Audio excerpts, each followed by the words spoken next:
Coaches. Blow the whistle, ay. Blow the whistle, ay. Blow the whistle, they can't hold a flame against you, ay. Blow the whistle, blow the whistle, ay. Blow the whistle, got the game, it ain't no issue, yeah. Blowing the whistle, I had enough with you, the championship, it is gone. Ain't listen to you, I can't give it to you, cause you don't know what I've been on. This is the Coaches Podcast, ripping up everything off that. Back to back is not. What is going on, everybody? Welcome back into the Fantasy Coaches Podcast. I am your host, as always, guys, Coach Steve. It is another cold day here in the Northeast, here in New Jersey. Talking fantasy football today with my good friend here, Coach Tyler. What's going on, Coach Tyler? What's up, guys? It's somehow also a cold day here in South Texas, so it's just going everywhere. Yeah, it sure is. So if you're tuning in now, guys, we appreciate you for joining in tonight's show. It's going to be a lot of fun. If you haven't been watching or if you're continuing to watch with us, as you know, we are going through the every NFL team here, giving some of the more important dynasty questions that you may have questions on as we hit closer and closer to the start of the NFL season here, or the NFL offseason, which starts in March. But we are going to continue to go through the motions. Today, we are talking about a bunch of different teams here with the Dolphins, Colts, Falcons, Cardinals, Bengals, and Seahawks. As we go through today's show here, some fun dynasty questions we want to get through.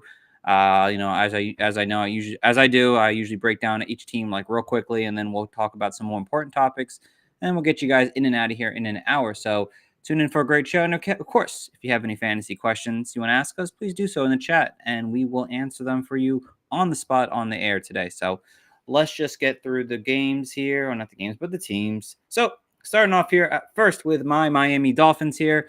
Obviously, the Miami Dolphins, they have a bunch of high-end players here, starting with Tua Tagovailoa.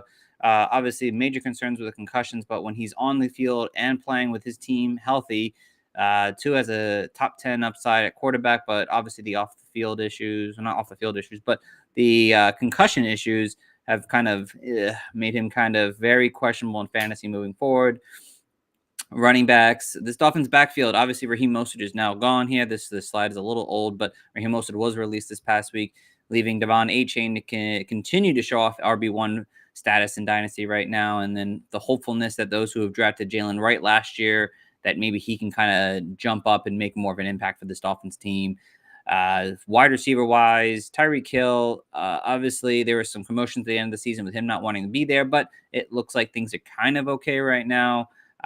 Really down here for him, but we're all hoping for a big bounce back in 2025. Jaylen Waddle, we'll talk more about him in a few, but obviously disappointing season from him, dealing with injuries and whatnot.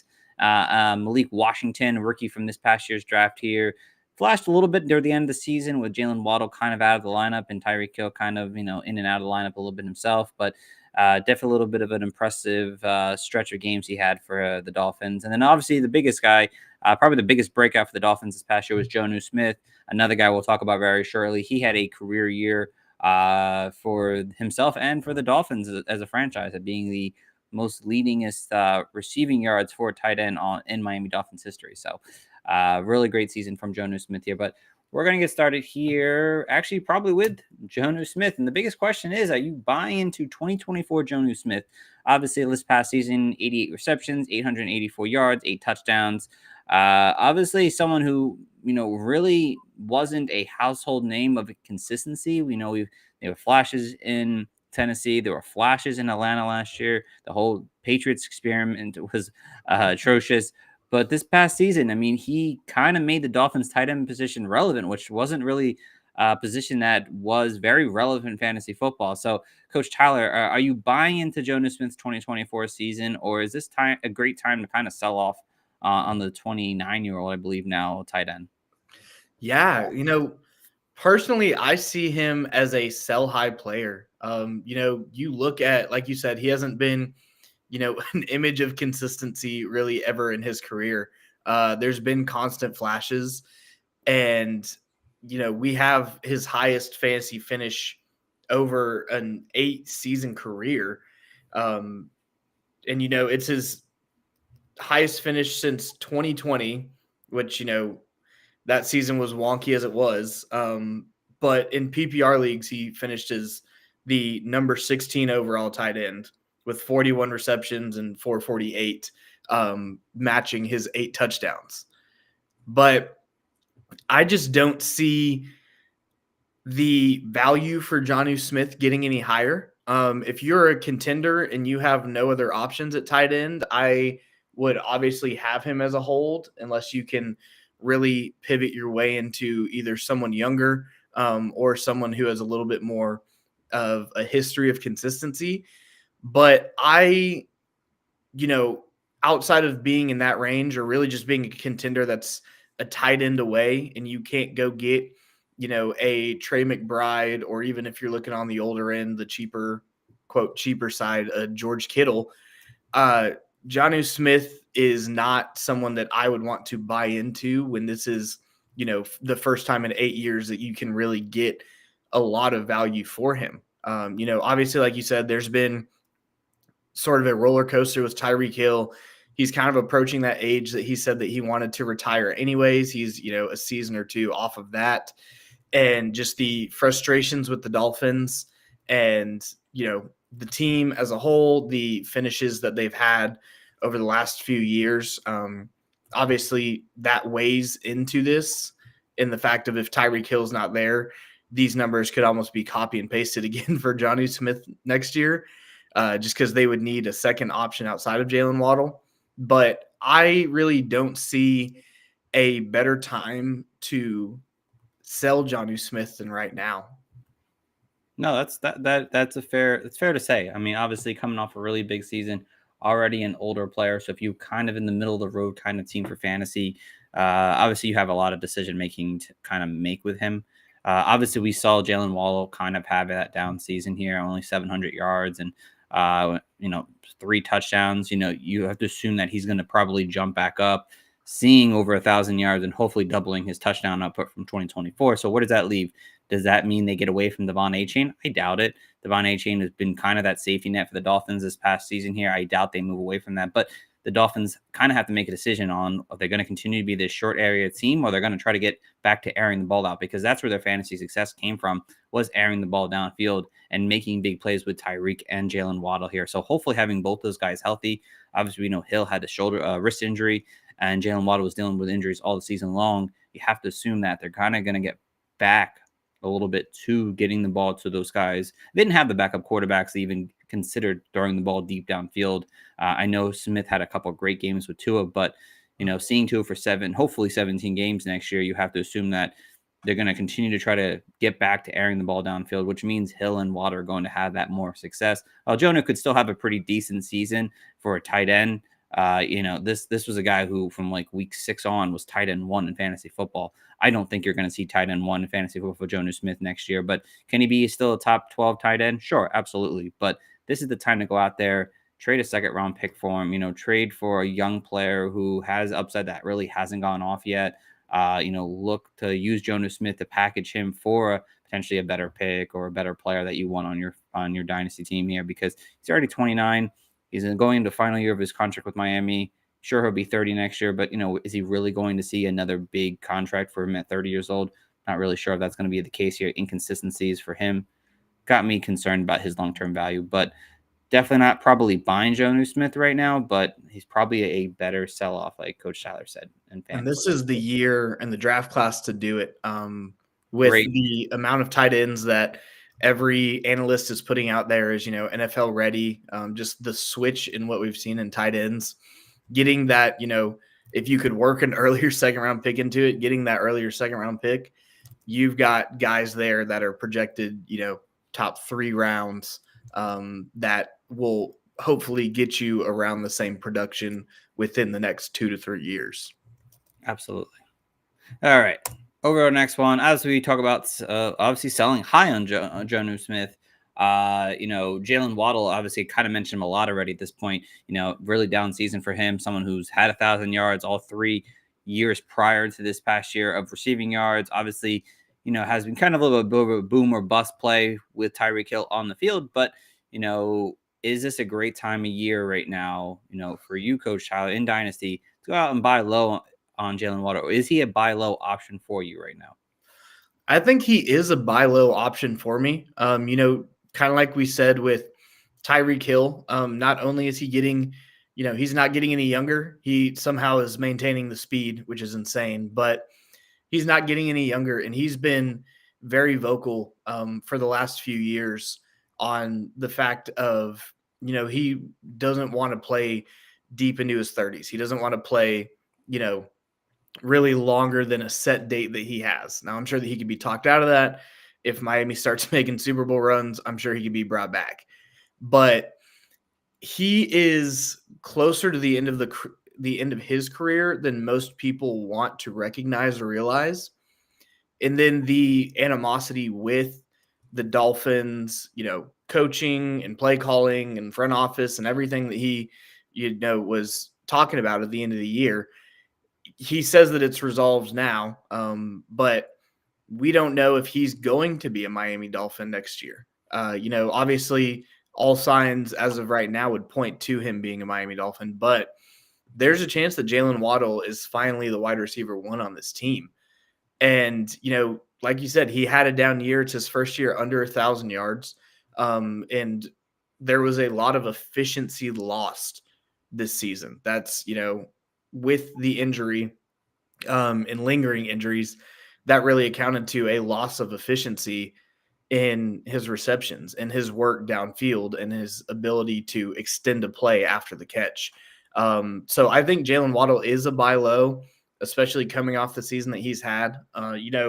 You look at his finishes, even with the 1,000 yards in 23, he was the wide receiver 34 across PPR and half PPR.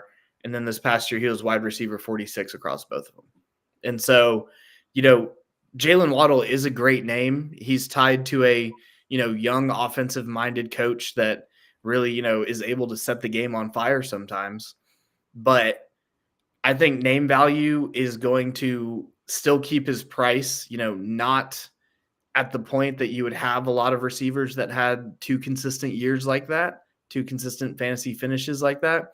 But I think Waddle is in a situation where if Tua can stay healthy, if Tyreek is gone in the next year or 2, and you're able to get him at, the price that you should be able to get him at now, it's a no-brainer buy low for me. Yeah, no, and that's a great point there. It's all about timing when it comes to buying and selling in Dynasty. And Jaylen Waddle, I think, is at an all-time low right now because you have to assume that people are disimpressed of what they saw this past year. I think a lot of people, could have an opinion that Miami's offense is scary to want to invest in because of the variable situation that comes with it, with Tua not being on the field, with Tyreek being or not being on the field, the Dolphins and how their run game is going to continue to be approached. So with Jaylen Waddle, I mean, you're looking at a guy who has shown us he has upside to have 1,000 yards. I think there are still seasons for him in his career that he can really shine and show off. Now, it may or may not be until after Tyreek Hill departs from Miami, which could be this year, could be in 2 years, like Coach Tyler said. But you're not going to get him as low as you can get him. And now people might think, well, what is buy low? I still think you probably have to pay it first, but maybe not. I mean, I think I've seen trades out there where you could get him for a couple seconds. This is a really weak wide receiver class overall. This would be the time if you're a contending team, or you're a team that's kind of on the cusp, like you need a wide receiver, go get Jaylen Waddle. The price is there for you to go out and attack a guy like Jaylen Waddle who has, upside. He has, a 25-point game in him a few times throughout the year at least. So, I mean, it's a great time to go buy low on a player I think still has wide receiver 1 upside in any given season. So, all right, over to the next team here, Indianapolis Colts. Obviously, we know a lot of this depends on the quarterback situation, Anthony Richardson, who we'll talk about very shortly here. Obviously, we know Richardson did not have the year that everyone wanted from him this past season here. Injuries, up and down production, which led to Joe Flacco playing a handful of games this year, which fantasy players preferred for fantasy, unfortunately, because of what he's able to do and Anthony Richardson was not able to do. Joe Flacco was much more of a give me Joe Flacco at quarterback than Anthony Richardson. For the backfield, obviously it was mostly just Jonathan Taylor. Yes, he got hurt a few games there, but he really came in strong at the end of the season here, had another fantastic year, really helped people win fantasy championships. It was basically him anytime he was on the field. Wide receiver wise, again, some we're going to talk about in a few, but everyone pretty much had a down year. Michael Pittman Jr. really regressed from his 2023 breakout season. Josh Downs, who I think probably was the most consistent option on that Colts team there, but again, he did not finish with a high points per game mark overall in the season. Alec Pierce kind of had himself a mini breakout season between the mixture of Anthony Richardson and Joe Flacco's elite arm, having a career high 8 touchdowns. Adonis Mitchell didn't really do much as a rookie. Hopefully there are better days ahead for him. But again, this is a really crowded wide receiver core. And again, tight end, it's a joke right now, unfortunately. Tyler Warren, rookie tight end from Penn State, has been projected to go to the Colts in this position here. As you know, they don't have a really good tight end. You can throw out Colin Grayson, Mo Alley Cox, Will Mallarley. Again, names you probably wouldn't know. That is what the Colts tight end room is here. I spent way too much time on even talking about the tight ends. But what's the best question to start us off with here? What do you do with Anthony Richardson? And I, at times, also feel this way. A guy who 48% completion percentage, 1,800 passing yards, 8 passing touchdowns, and 12 interceptions. But he had almost 500 rushing yards and 6 rushing touchdowns. So, Coach Tyler, what do you do with Anthony Richardson? I feel like if you have Anthony Richardson right now, you're holding him, but you're not afraid to look at other options. I don't think if you're in a super flex league and your team is set up where Anthony Richardson is your quarterback one, you have a lot more problems than just figuring out what to do with Anthony Richardson. But he's such an anomaly because he's the definition of a boom or bust player, right? Like there's weeks that he goes out and he's going to be your quarterback. Like he's going to be the quarterback 3 or 4 in all of fantasy football that week. And then the next week he's going to go out and be quarterback 31. Like you just really got to guess right on when he's in your lineup. But the thing that makes me want to hold him, but also look to trade him is the uncertainty with the Colts, right? The Colts are not, they've been very timid on committing to Anthony Richardson as the quarterback next year, right? I think they've said that, they're going to look at all possible options and they're going to see, what is out there. And then if it's Richardson, if they're kind of stuck holding Richardson, then they'll throw him out there and see if he has progressed at all. But if I have Richardson, I want to hold on to him for the fact, like he's a hold for me for the fact of he is just, one of the biggest boom players and he is extremely cheap. That's fair. But he is also, I'm very open market if I get anything attractive for him because. Well, what about this? Coach, I'm sorry to interrupt you. What about the 201 in a super flex league, the 201 for Anthony Richardson? If we're saying that Richardson is. He's your QB2 at least, or QB3, QB2 or QB3. If he's my QB3, I'm going to take the 201. If he's my QB2, I don't know that I want to take the 201 unless I can immediately flip that for another quarterback. Because I look at this class and, there's really 2 guys at the top that are Cam Moore and Shedeur Sanders. And, it's not like they're going to come in and be top 5 quarterbacks in fantasy.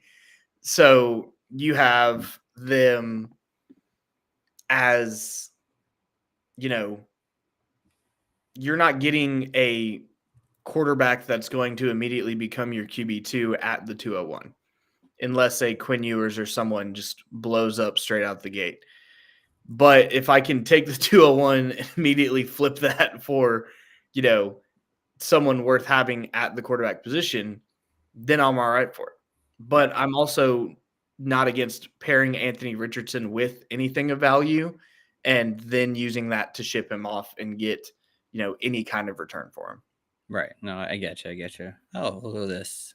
Or former creator of the fantasy coaches, Coach Jibbs in the crowd there, hold the bag for AR-15 stock to the moon, or at least to the clouds. I respect it. I respect it. But yeah, it's because I have that trade sitting out there, and I've been kind of like pondering it over the last like month or so there now, and then like it's a super fun. It's a 2 QB leagues. He's my QB4, could be my QB4 technically, and again I could sell him off, but like is the 201 enough for me? I don't know. Still, like I think I'd want something else included in that because I still think there is enough upside of uncertainty that you want with him that you kind of want to go out there and just kind of hold. Like I would rather just hold on to him than sell off for, pennies on the, not pennies on the dollar, but quarters on the dollar, for his services. He was a former second overall pick. I know at some point you kind of have to like, hey, time to let loose or whatnot, cut him off, but I think giving him one more, again, last year was he hasn't even played. He barely played 16 games in his NFL career yet. Like give this guy one more offseason and kind of get things going here. Hopefully he learned some things from Joe Flacco that, will get him kind of prepped for next offseason here and kind of give us one last chance to look at him. I'm like, I would hate myself if I gave him away for a couple second round picks and he ends up, having a really strong season, but we'll have to wait and see. But I mean, I'm holding. Coach Tyler's holding unless you can sell off for the right price. But definitely don't buy. Don't go buy Anthony Richardson right now. You have him, great. I've got a couple trades pulled up on the Dynasty Nerds trade browser right now from early to middle January. So I want to see where you sit on these for the trade-off value for Richardson. Right. So all the picks will be unspecified. It's just the round. Right. Of course. Do it. So Anthony Richardson and a 25 first for Caleb Williams, a 25 third, and a 25 fourth. I would take that. You would take that for Anthony Richardson? No. I want Caleb Williams. Yeah. If you're trading away Anthony Richardson, yes, I believe that Caleb Williams is still going to be in a really elite quarterback, especially with Ben Johnson there now. Yeah. Yes, I want Caleb Williams by Anthony Richardson. All right. This one's interesting to me. Anthony Richardson and a 26 first for JJ McCarthy and K. Dotton. No tight end premium. Ooh.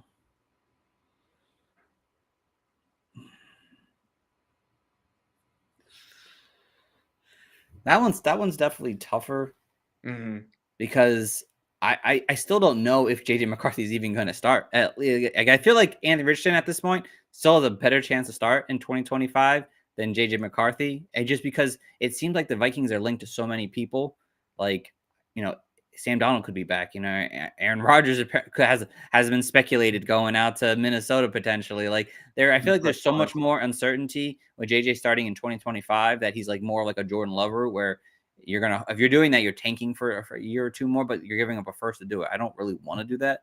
I'm going to keep Anthony Richardson and my first, then give up JJ McCarthy, and then give that up to get JJ McCarthy. All right. That's the only two that I saw. Those intrigued me, and so I wanted to see where you were at in terms of putting some actual values from trades that have happened. That's fair. I like it. I love that.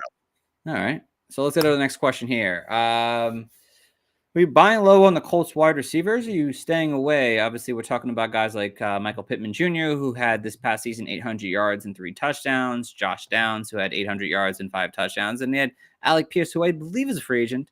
Had 800 yards and 7 touchdowns this past season here. So, what are you doing with the Colts receivers? Try to sum this one up quickly. Are you buying on them? Or are you straying away from this group? Yeah, I am honestly up for buying Michael Pittman and Josh Downs.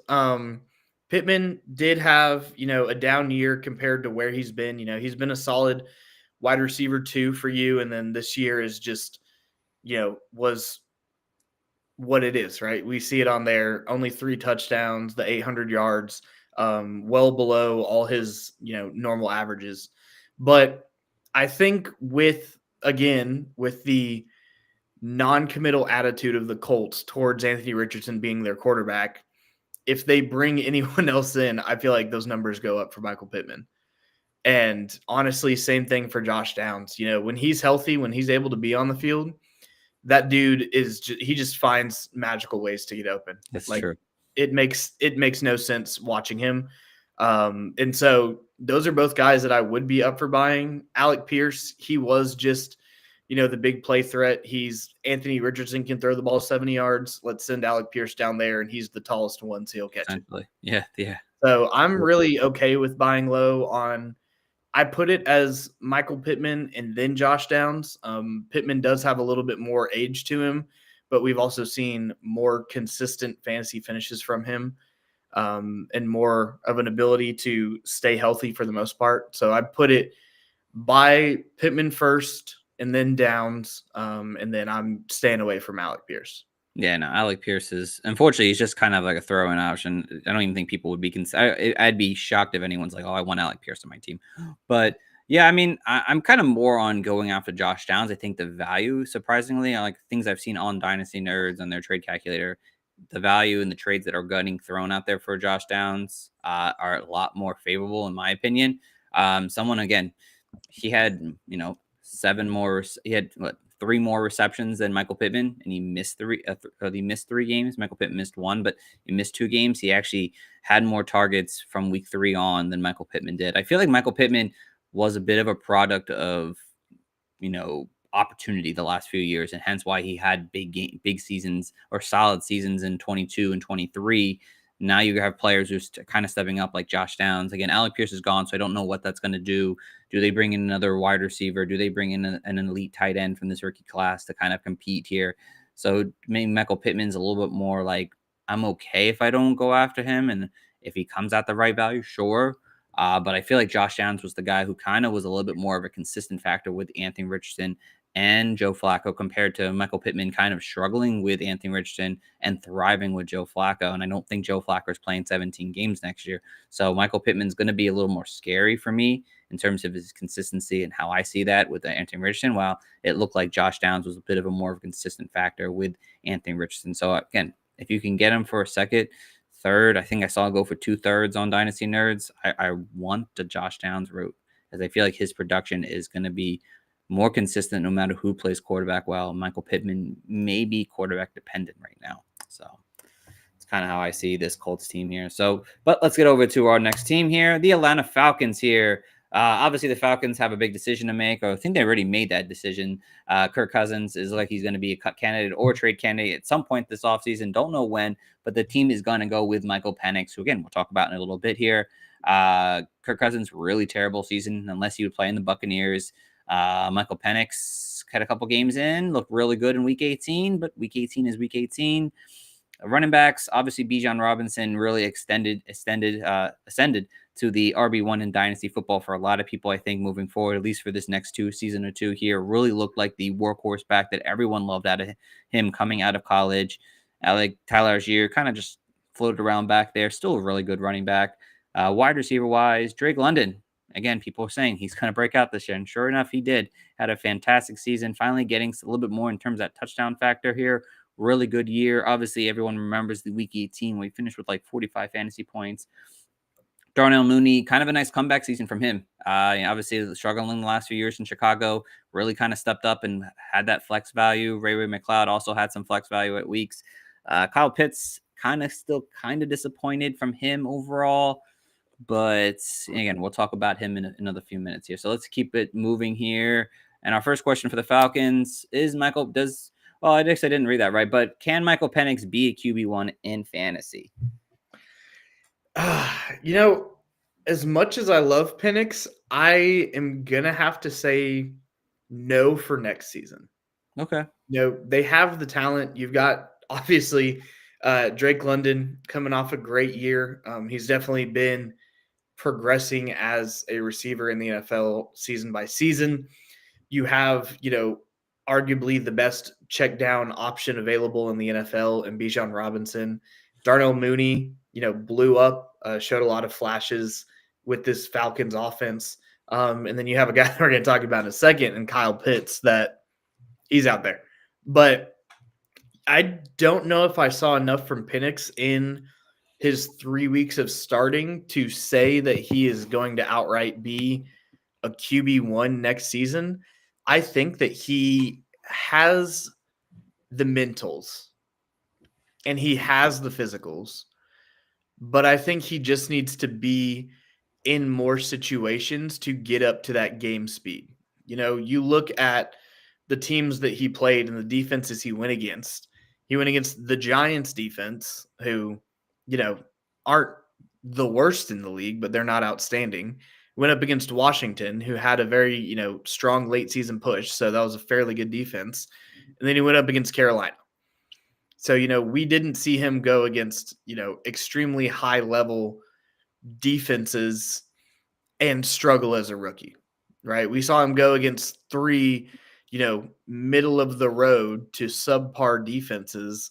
And obviously, like you said, week 18 is week 18. But the Falcons and Panthers were both, battling there. The Falcons were battling for that playoff spot.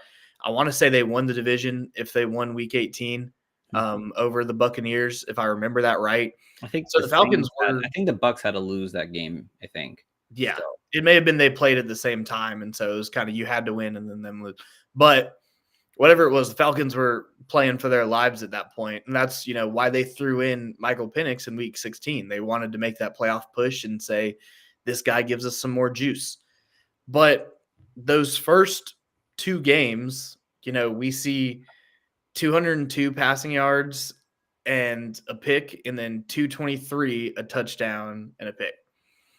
And so, he looked like a rookie, right? He had some flashes. He had some great throws that you're like, man, this is the guy that we remember from Washington the year they went to the national championship.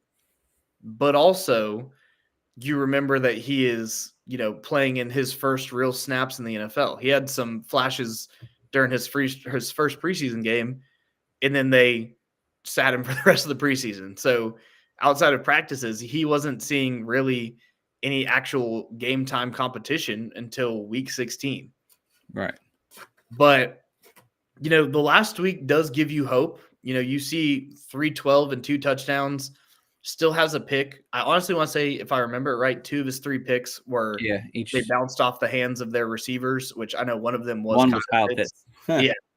And then you have that one rushing touchdown. But I just don't know if he's going to break that, QB 12 and up threshold in this next season. I would love it if he does. I have a lot of Michael Penix shares. So if he could be, that would be outstanding. But I don't think that he's going to be able to break that threshold this upcoming year.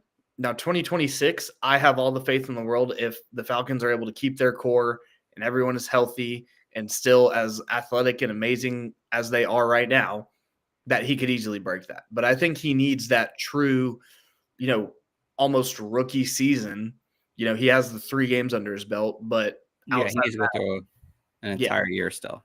Yeah, exactly. So I don't think he breaks the threshold this year. I would love to see it, but I think just the lack of actual game time in the NFL, it's going to take him a little while to get up to speed to be at that point that we know he can be at. That's fair. That's fair. Yeah, I mean, I liked what I saw out of Michael Penix. I know I wasn't overly high on him. I love the big arm and he offers for fantasy.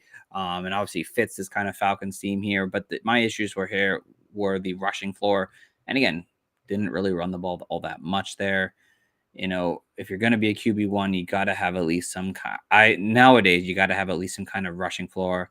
And I don't think he's going to just jump up to this guy who's going to have Joe Burrow type of season where you're having 4,000 yards and 40 touchdowns. I don't think that we're going to get that out of him next year. He's still a rookie. Teams' defenses are going to look and try to figure him out this offseason. They're going to try to figure out what he was doing right, what was he doing wrong, and eventually he's going to go through some struggles. Again, he's a rookie. He's not going to even play his first full season until, again, December of this coming year. So there's going to be some struggles for him. I don't think he makes that jump to QB1 status, even if he gets the starting job, if the Falcons decide to completely go in that route with Michael Penix.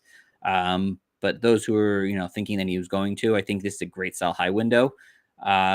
If you want to, because I think he'll be okay next year, and then he'll probably struggle at times, and I think that will be a good time to go buy back into him at that point. But I think people were excited about his week 18 value, expecting that to be something that is going to continue going into 2025. And I think there will be games where he's going to be really good, but there's going to be some struggles as defenses try to figure him out a little bit. So great time to sell high. I think you could get a couple first, especially in this quarterback class that isn't really that great, and people are looking for quarterbacks right now. And if you have abundant of quarterbacks because Michael Penix kind of went late in the quarterback market this past year for rookie drafts.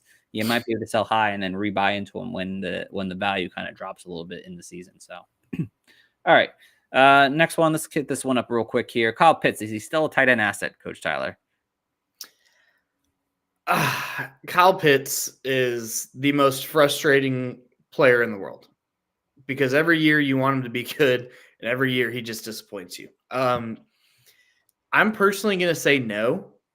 I mean, we've seen, the problem was after his rookie year, the problem was it's Desmond Ridder. He doesn't have a quarterback. No. And he had a worse fantasy finish this year with the tandem of Kirk Cousins and then the last couple games, Michael Penix, than he did last season with Desmond Ridder and Taylor Heineke. So at this point, I'm ready to give up on Kyle Pitts. I think if you are a good enough salesman, you can still get a decent amount for him because there's going to be someone out there that believes, oh, Penix is the quarterback now. This is the year. And we even saw, with Penix in there, I mean, we saw one game where he actually did catch the ball in the end zone, and it was astounding to all the fantasy world. But he only got at most 5 targets and 4 receptions, which is the one game that he scored the touchdown. And his other 2 games were 1 reception for 7 yards on 2 targets and 2 receptions for 3 yards, or 2 receptions for 15 yards on 3 targets and 0 touchdowns. And that came in a game when Michael Penix threw for, 322 yards or something? Something like that, yeah. Whatever that Carolina game was. Yeah. So, if your rookie quarterback is throwing for over 300 yards and multiple touchdowns, and you can only garner 3 targets and 2 receptions for 15 yards on that, there's not really much else you can do at that point. So he's a guy that, if you hadn't gotten out already, hopefully you didn't buy him. Hopefully you just have him from your startup a couple years ago and you've just been waiting on the break. And honestly, it might be, just your luck that you trade him this year and the next year he's the tight end 1. Of course he is. But that's been the discourse since his rookie season back in 2021. And look where it's gotten us. Yeah. No, I mean, I think this is the best time just to kind of get out. I mean, sure, you want to have one last argument. Well, give Michael Penix a full offseason, let them build a connection together. 2025, that's going to be the year. Kirk Cousins looked bad this year outside of 2 games. Like he did. He looked really bad outside of 2 games. Was it a big quarterback improvement from Desmond Ridder? Yeah, obviously. But was it that big enough? It should have been. But Kyle Pitts still kind of struggled in fantasy. After week, I think 9, he was like tight end 55 on the season there. He had a good stretch of 4 games where he was like tight end 3. So if you want to go with that off the hope that maybe there's something for next year, go for it. But you're better off trading away Kyle Pitts for a 2022 second, starting fresh with a new tight end group coming in, a running back that you might need over Kyle Pitts because it's not going to happen. You're going to continue to hold that asset and it just won't show up for us in fantasy. So. All right, over to the next team here. Arizona Cardinals here. Obviously, Kyle Murray is the franchise quarterback for this team, even though I'm hearing trade rumors about him currently right now. Obviously, kind of more of an up and down, boom or bust kind of quarterback for fantasy. Has some good weeks, but then struggles out of nowhere, and it's really hard and very frustrating as fantasy dynasty managers. The running backs, obviously, James Conner, just signed an extension. It looked really good again this year. Got hurt in the last few weeks of the season here, but looked really good once again. Getting that close to that 30-year-old range there. Trey Benson was drafted very high last year for the Cardinals. Didn't really look all that great, but still there on this team here. Wide receivers, Marvin Harrison Jr. was I think, disappointment to a lot of people who expected an elite fantasy season, but he still had a really good year. Again, we'll talk about him a little bit more. Michael Wilson's just an average wide receiver who has touchdown upside. And obviously Trey McBride, despite having no touchdowns, was fantastic this past season for fantasy football. Expect those touchdowns to go back up in 2025. So biggest question here, starting us off, Marvin Harrison or the 101? I have difficulty in this just because everyone knows that the 101 is going to be Ashton Genty. Any mock draft that I've seen from literally the middle of this past season to now, he is the 101, whether you're in a 1 QB, you're in a super flex, you're in PPR, standard, tight end premium, whatever it is. you're going Ashton Genty. Okay. And the problem that I see is that everyone right now wants to say, oh, the Cowboys need a running back. They have, they don't have money to spend. Obviously, that's why Micah Parsons trade rumors are happening. But they need a running back. It's been a long time since they've drafted, the guy, and they're sitting at 12. They just had a terrible year. It was all because of the running game. Dak's going to be healthy. They're going to get Ashton Genty. And so everyone gets these, dreamy eyes of Ashton Genty to the Cowboys. So is it landing spot dependent when you think of this trade?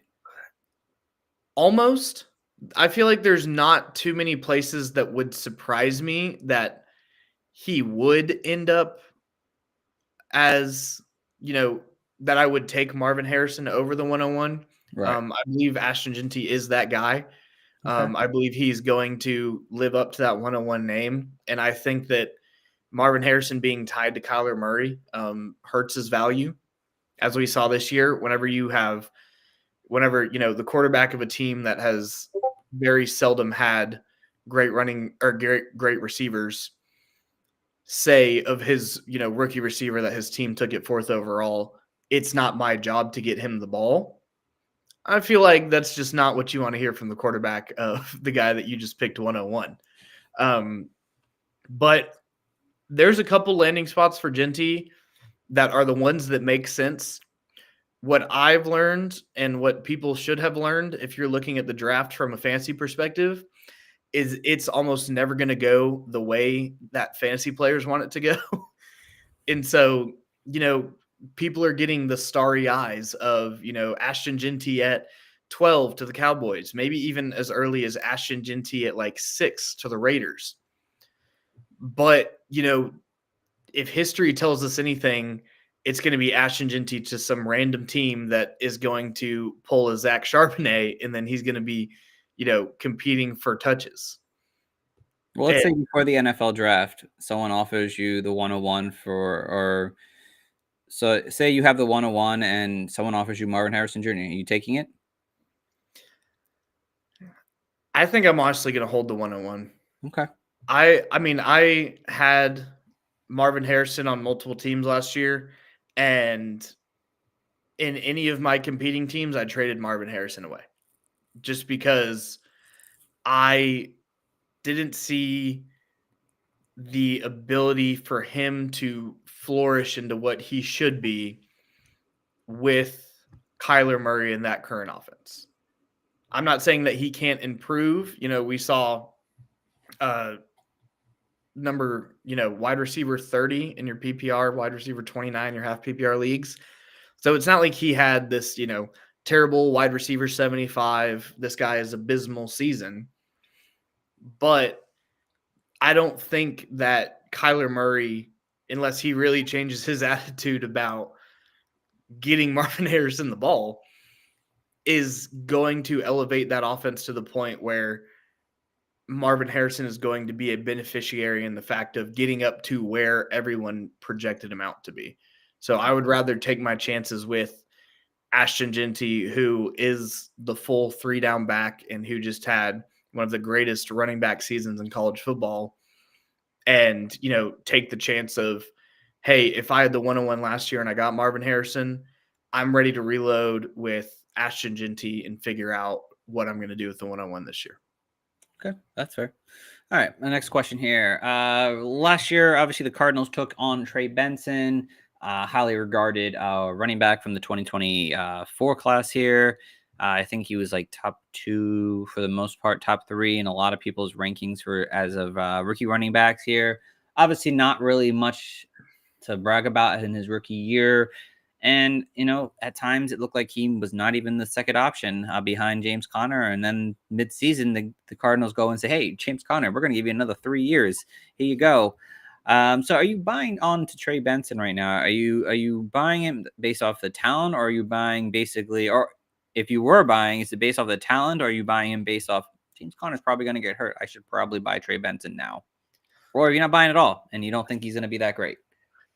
I would be up to buy Trey Benson. I feel like he is going to be one of the cheapest options to go out there and get at running back, especially you have right there Dynasty rank RB27. So he's just outside that RB2 threshold in terms of Dynasty rankings. And honestly, there were a couple games that Trey Benson didn't look like he was going to be cracked up to be, right? That week 2 game, everyone was like, oh my gosh, give Trey Benson carries. He's going to do something. And then he went out and had 11 carries for 10 yards. But then there's a lot of the games that he has, really every game after that, he was fairly efficient with his carries. The problem was there's a lot of games where he's getting, 1, 2, 3 carries a game. So you're getting, there's a lot of games where he's getting 4+, 5+ yards a carry. But when you're giving him the ball twice, that's not going to do anything. I would really be interested in buying Trey Benson for the fact of having him as James Conner's backup, because the way that his rookie contract works and James Conner's new contract works, it's just, that's the pair right there. And I think that Benson's going to be able to take another step forward. I don't know if that means that the Cardinals are going to give him more touches, but I think that means that if Conner begins to miss games, then you're going to have the backup sitting right there for about as cheap of a price as you could get a worthwhile handcuff. That's fair. Yeah. I think Benson's okay buy low option. I think as we get closer to rookie drafts, I think he becomes even more of a buy low option. I think everyone's going to be very high on these rookie running backs. I think a lot of people like these rookie running backs over this past year's class here. I think Benson's going to get overlooked. And I'm not doing it based off talent. I'm doing it because I do believe James Conner is going to continue to get too much work in this Cardinals offense. And eventually it's going to lead to him not seeing a starting role because he's going to get hurt at some point, which will allow Trey Benson to get on the field and hopefully see more of a consistent workload, which would hopefully give better production down the road for him. So again, late 3rd round pick. If I have it, I'm going to throw it out there and see if I can get him, especially for contenders. He's a good stash in terms of a depth piece to go out there and get right now. So, all right, over to the next team, Cincinnati Bengals. Just 2 teams left. Obviously, quarterback Joe Burrow right now is just playing at an elite level, and hopefully he continues to play at an elite level. The biggest thing with him is injuries and being on the field, and he played, pretty much every single game this season here, and it was great to get him playing 17 games. And when he does, you obviously know the upside he offers. The running backs, obviously, Chase Brown really, took over this Cincinnati backfield and looked really good a lot at times, especially in PPR leagues. Someone we'll talk about in a few minutes. Zach Moss was the starter early on, kind of lost his job, got hurt, out for the year. Khalil Herbert was traded over, still a really solid running back. He's a free agent this year, though. Wide receivers, Jamar Chase continues to just be an elite option. Dynasty wide receiver 1 for a lot of people now at this point moving forward. Tee Higgins, again, we'll talk about him in a few, but again, someone who's kind of had some on the field brilliance, and then when he misses games, it just really, really hurts his value overall.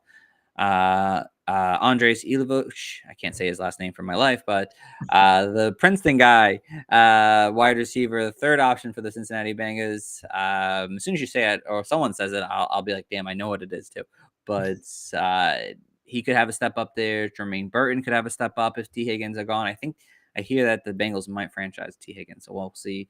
Tight ends for the Bengals, Mike Gesicki was pretty solid at times this year, especially without Tee Higgins on the field. He is a free agent. Eric All Jr., this was before the injury occurred. I had this already set up. He's, I think, out for the 25 season already again. They have Drew Sample, Tanner McMulloughlin. So not a lot of great options at tight end. Mike Gesicki could be really back for this team. But let's get into the important questions of this show here. What is Tee Higgins' value moving forward? Obviously, another really good season despite missing 5 games at 900 yards, 10 touchdowns. I don't know if he's going to stay at a Cincinnati Bengal or if he goes somewhere else to be a true wide receiver 1, but Coach Tyler, but what's his value moving forward for you? Yeah, I still have Tee Higgins as a wide receiver too. I feel like everyone has been waiting for him to be a wide receiver 1, and just the fact that he is on a team with literally the wide receiver 1 in fantasy this past year makes that extremely difficult. Like you said, everything I've saw everything I've seen today shows that, Tee Higgins is expected to be franchise tagged, and the two sides are working on a contract extension. Apparently, the sentiment is that Tee Higgins wants to be back with the Bengals. I think he knows he has a good thing there. They just have to figure out the defense and how they're also going to pay him. But I think Tee Higgins returning to this role really keeps him at that solidified a wide receiver 2 range. Like you said, he missed 5 games this year and still put up 911 yards and 10 touchdowns. And, that fantasy finish that, wide receiver 17 is just about what he did 2 years ago when he played a full season. And that was just under 1,050 yards and 7 touchdowns. So it's not like he has lost the ability. We've just seen injuries pop up over the last couple of years. But when he's on the field, for the most part, he's able to do a lot, even if he gets a little with it, right? Like, he is not going to get the Jamar Chase 15, 20 target games. There are a lot of double-digit target games, but that's because the Bengals are throwing the ball like crazy this year. And I think they recognized that worked for the offense, and also it was more fun for everyone. But there's multiple games in here that he is putting up, wide receiver 1 weeks, wide receiver 2 weeks on, not outstanding stat line numbers. And so I think that Higgins' value is locked in at a wide receiver 2. I'm not upset about that at all. There is the chance that the two sides don't come to an agreement and he gets traded somewhere, won't play on the franchise tag, does the holdout, everything. But I think that Higgins knows that where he's at is probably one of the best situations he could be in for himself and his career and his success. And so I think that he's going to figure out that number, and the Bengals are going to figure out that number, and they're going to keep that core 3 together. And that keeps Higgins exactly where he's been at over the last few years. Yeah, no, I like that approach with Tee Higgins. He's going to be pretty much a solid wide receiver too. Obviously, if he goes somewhere else, I still want to kind of put him in that range because I still think he could do what he's doing right now for another team. Because the thing with Tee Higgins is that he's missed time. He's missed time in almost every season here, at least a few games, or he's played and then hasn't finished the entire game. So for me, like, Tee Higgins is a guy who's just going to continue to miss games here and there in different situations. Well, will there be a season where he gets maybe 1,500 yards and 10 touchdowns? I think there's still a season in his career that he ends up doing that. But overall, moving forward, you're looking at a wide receiver 2 role. I think if someone thinks he's going to go somewhere else and be just a true top 5 wide receiver for another team, sell high. If not, just hold on to Tee Higgins. I think he's a good value still, a good wide receiver 2 for any dynasty team. Someone that I think will produce for the next 2 to 3 seasons pretty high. Someone that, again, I want on my dynasty team. I'm not like going out there and like buying high on Tee Higgins right now because he's had a great season. But if someone's willing to buy high, I'm willing to sell high if the price is right. So, all right, next one. Can Chase Brown stay as an elite level? Obviously, we saw this past season 1,200, 1,400, 1,300 all-purpose yards, 11 total touchdowns, 54 receptions here. Obviously, really came on strong after week 9, really played well. I think it was RB3 from week 9 on.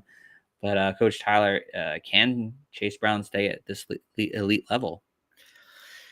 I think that he can. I think that the Bengals are going to also go into the draft with this deep running back class and go get someone. It was one thing whenever it was, he's got more juice than Zach Moss. He's able to, he can do more than Zach Moss. He does it at a better, higher level.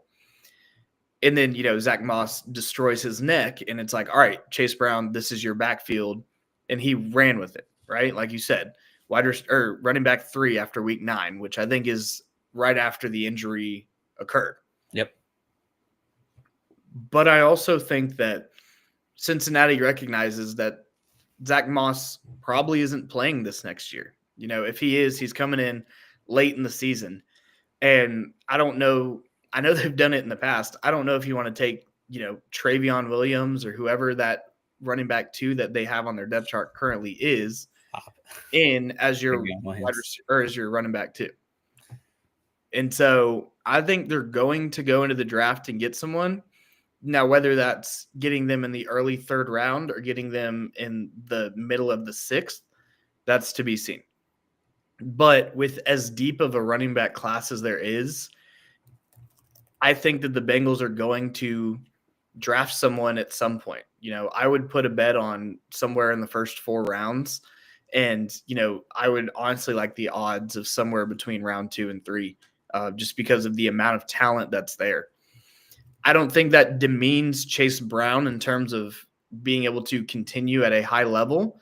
But I think that if they get anyone worth their weight, then that means that touches are going to be taken away from Chase Brown. They're not going to have to, run him as much. The Bengals finished, we talked about the high-flying offense. They finished 30th in rush attempts and 30th in rush yards.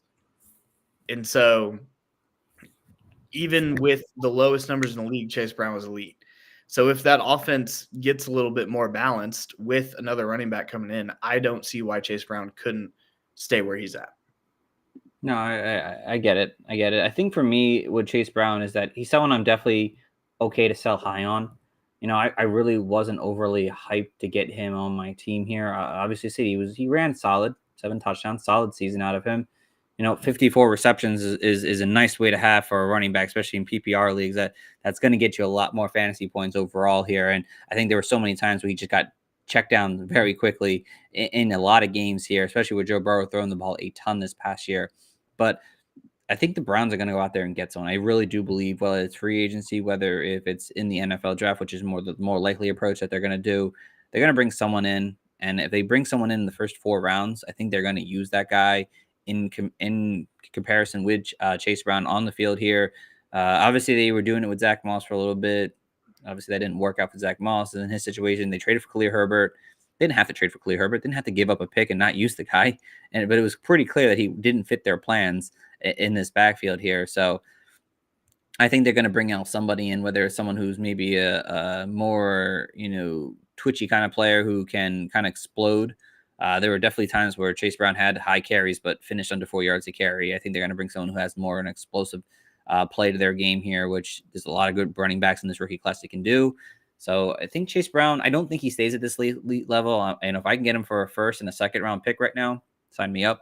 I definitely would rather take the younger approach, guys, because he's already, if I'm not mistaken, 25 years old. Hold on, let me just pull that up here. I had it. Yeah, he'll be 25 this season at some point before the 2025 season. So he's already an older running back here. So he's definitely someone that I'm willing to sell off on the high. And hopefully that the Bengals do draft someone and they have more of a split workload this coming year. So, all right, last but not least, the Seattle Seahawks. Obviously, the quarterback situation is pretty confirmed that it's going to be Jonnu Smith again this year. There's rumors that they might draft somebody at some point, but I think it's going to be Jonnu's backfield once again. I think he did enough to earn that for at least one more season here. I think his contract runs through this year. Sam Howell's there. That's whatever, but I love Sam Howell. But yeah, Jonnu Smith's the guy. Running backs, someone we'll talk about real shortly. Ken Walker, great when he's on the field, not great when he's off the field. Same with Zach Charbonnet. Great when Ken Walker's not on the field, but not good when Ken Walker is on the field. That's kind of how this backfield has been running the last few years now. Wide receiver wise, DK Metcalf, kind of somewhat of a down year overall, I think, for me personally, but I think still has a lot of upside. I like the new coaching staff that they brought in here, or not the coaching staff, but the new offensive coordinator they brought in here. I think it will really help DK Metcalf. I think it's, I don't know why I can't think of the OC name. I think it's Clint Kubiak they brought in. Did they? I think that's who it is. You want to check that for me while I keep talking? Gotcha. So I'm hoping for that. Tyler Lockett's still there, but obviously really regressed with his age, getting up there in years. I think he's going to be 33 this year. And JSN, breakout season for him. Someone who really took the next level in his development here. Former 1st-round pick.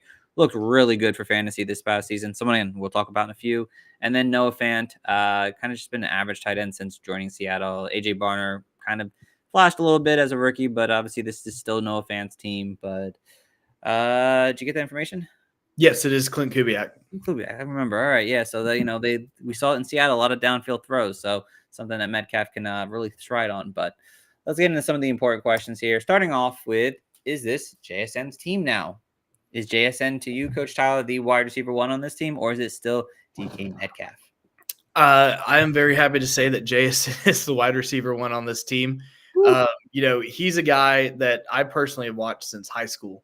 And so it's, got to watch him through high school. He was big up in DFW, got to watch him throughout college at Ohio State. I have a signed mini helmet from him sitting in my living room right now. Like, I love this guy, and seeing him come out his rookie year, had the rookie struggles, didn't have the most outstanding season. But this year, you did see him come alive. 137 targets.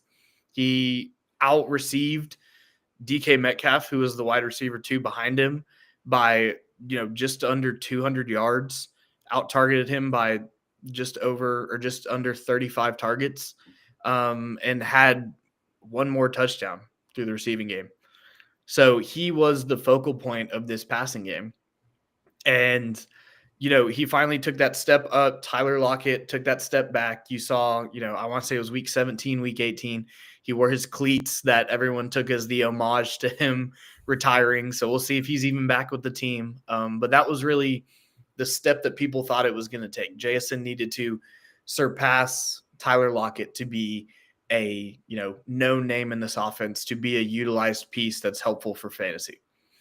And then he just happened to do that while also passing DK and becoming the wide receiver 1. But I think that, the offensive coordinator, Clint Kubiak, I think it works so well for JSN in his game.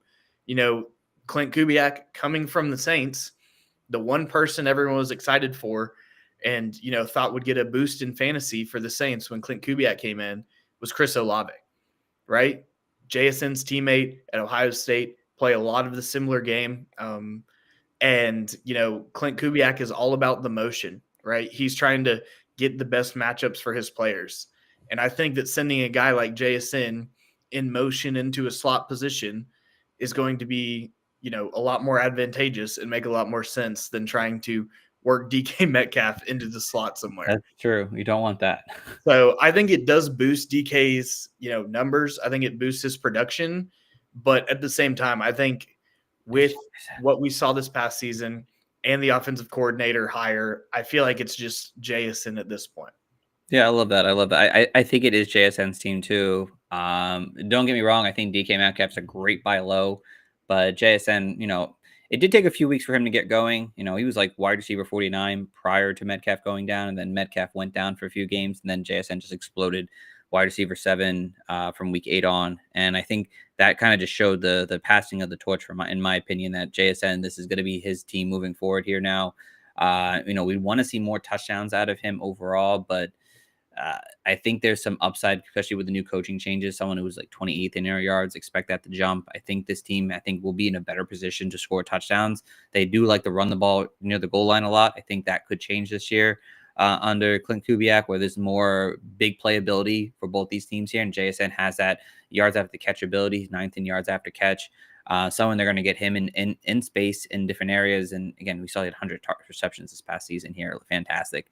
And expect him to be able to get another 1,000 yards and hopefully closer to double-digit touchdowns this coming season here. I think JSN is the one to go after right now. And I think if you're looking, you don't usually buy high on players, but JSN is a good buy high player. If you want JSN on your team, a guy who has wide receiver 1, a top 12 upside for wide receiver, like you're paying an arm and a leg for Jamar Chase, Justin Jefferson, CeeDee Lamb. I don't think you have to pay an arm and a leg for JSN still. And so this is a great time to go out. If you didn't buy last offseason, like I told a lot of people to go buy JSN last offseason, you could have gotten for cheap. This year, you're going to have to pay decent, but I think there's still upside where in a year from now, we're talking about, two first round picks and a second for JSN compared to probably getting him for his first and a second in this coming draft. And it's a bad wide receiver draft. It's a good time to go out and get JSN on your team. And last but not least, what to make of the Seattle backfield? Obviously, we're looking at first line here. If you're listening on YouTube, Ken Walker, 500 yards, 7 touchdowns, a lot of receptions, 46 receptions. Zach Charbonnet filled in nicely, also at 500 yards and 8 touchdowns, had 42 receptions. But obviously, this team it looks like it's Ken Walker's team. And I think if I remember reading about something or watching a video on something, I guess it was new offensive coordinator. Was it OC? Or was it the head coach? Someone bragged at the Senior Bowl that it's all they bragged about Ken Walker. Didn't even mention Zach Charbonnet. I forget who it was, but they love Ken Walker and his ability, what he's able to do on the field. And he got talked up so much, while Zach Charbonnet did not get mentioned whatsoever. But we saw Zach Charbonnet when he's on the field. He is a fantastic high-end RB1 or low-end RB1. It looked really good without Ken Walker. And Ken Walker's biggest issue has been health and be able to stay on the field. So what do you make of this backfield, Coach Tyler? It is one of the most frustrating backfields to look at in fantasy because, Ken Walker is just a younger James Conner to me. He's going to miss games in a season no matter what. He hasn't played a full season in his career. And this year, we saw 11 games played. And while Zach Charbonnet did play, the full 17-game slate, he outperformed Ken Walker, right? It wasn't anything exponential, but we see, his 136 attempts to Walker's 152 yielded one more rushing yard than Walker. So he's doing more with less and a higher rushing touchdown total, right? Charbonnet has 4 less receptions than Kenneth Walker. And he has 41 more yards and the same amount of touchdowns. Whenever Charbonnet is in a game, he, like you said, he's explosive. He is just better. I have a lot of Charbonnet, so I'm a little biased in this. But, I look at Charbonnet's role as a primary third down back, and I think that Clint Kubiak is going to be wise in using Zach Charbonnet, right? If this guy can go out with less receptions, less targets, less rush attempts, and put on a better season than Kenneth Walker, why is he not seeing the field more? Why is he seeing a 50% snap share in these games? Why is he seeing sub 50s?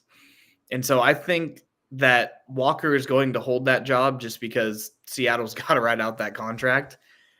But I wouldn't be surprised if it comes down to bringing back a Kenneth Walker or Zach Charbonnet if Charbonnet is the one that gets the contract with Seattle, right? I think that he is – I don't want to say he's the guy to have. You really kind of have to have both pieces of the pie here because – when Walker's healthy, he's going to be the guy no matter what. Right. But the second he goes down, you're getting an RB1 in Zach Charbonnet. And so it's just this back and forth battle. And I really don't know where to go with it if you don't have both pieces because it's going to be really hard to pry one off of someone else when they know the situation, right? It's going to be really hard if you're a Kenneth Walker owner to go get Zach Charbonnet as the handcuff because someone knows that for at least a couple games a year, they're getting at the least, mid RB2. Right. Especially if they can get it for a playoff run like we saw this year. But also the Zach Charbonnet owner, it's hard to go out and get Kenneth Walker because they recognize, now you have the full Seattle backfield. And when you have that, you have a pretty outstanding tandem. The problem is you can only play one at a time. Right. Yeah. No, and it is difficult to really break this backfield down. I mean, it depends on what you want to see. I mean, if you like Ken Walker is going to be the starter next year. As long as Ken Walker is healthy, he's going to put up low-end RB1's numbers. As long as he's healthy. And you have to take the good and the bad with that. If you have Zach Charbonnet currently, you're hoping that Ken Walker gets hurt. And then you have a high-end RB2, pretty sure, for 2 or 3 games, 4 games, whatever it may be. The best case scenario is to own both these guys. Unfortunately, you lose a player like Charbonnet in terms of his value as long as Ken Walker is healthy, but you automatically have a high-end RB2. God forbid something happens to Ken Walker, you can just slide Zach Charbonnet in like you didn't lose any sleep over it. I think the cheaper option is still to go after Zach Charbonnet.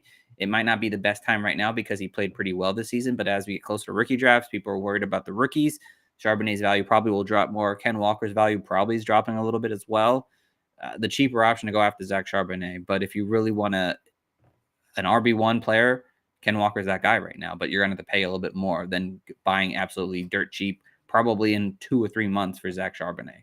who, again, could start 3 or 4 games pretty easily at some point in 2025 without Ken Walker on the field. But without him, with him, not much value there, unfortunately. So, all right. Well, we are going to wrap things up for tonight, guys. Hopefully you guys enjoyed this episode a lot here. A lot of fun, a lot of great discussions, a lot of good talk here. Coach Tyler, anything you want to say before I wrap us up here? Yeah, go check out Dynasty Nerds. We were using it tonight, using that Dynasty GM to go browse trades for all these different players, all these guys we were talking about, putting values to it from different leagues that are sourced through that Dynasty GM. Go over to dynastynerds.com, use code COACH. When you go over there, you get access to things like this Dynasty GM, shows you player values, trade calculators. You can go in and look any league that's imported when a trade happens. You can see it there. You can search by player. But you can also get access to a place that I love, and I'm going to spend a lot of time in over the next couple months, which is the Dynasty Film Room, right? Our editors do a great job over there cutting up film, all 22 and everything for really any prospect that you're going to want to watch before draft day. And so go over there, go to dynastynerds.com, use code COACH when you get over there, sign up, and get access to that Dynasty GM, Dynasty Film Room. And thank y'all so much for listening. Absolutely, guys. I'm going to wrap this up because my dog's going to bark in the next 30 seconds here. But thank you all for tuning into the Fantasy Coaches. As always, guys, if you're listening live on our YouTube channel, please subscribe and like. We really appreciate it. He's going to bark any second now. We really appreciate this. Love talking fantasy football with you guys. If you're listening on Spotify, Apple Podcasts, please tune in as always and check us out on our YouTube channel, or continue just to like us and listen and leave comments on Spotify, Apple Podcasts, wherever you listen to it. We appreciate it. We'll be back next Monday talking about some more teams, giving them the biggest dynasty questions that we can offer for you guys, and continue to help you guys win some championships. And it all starts with the offseason. So thank you guys all for listening in.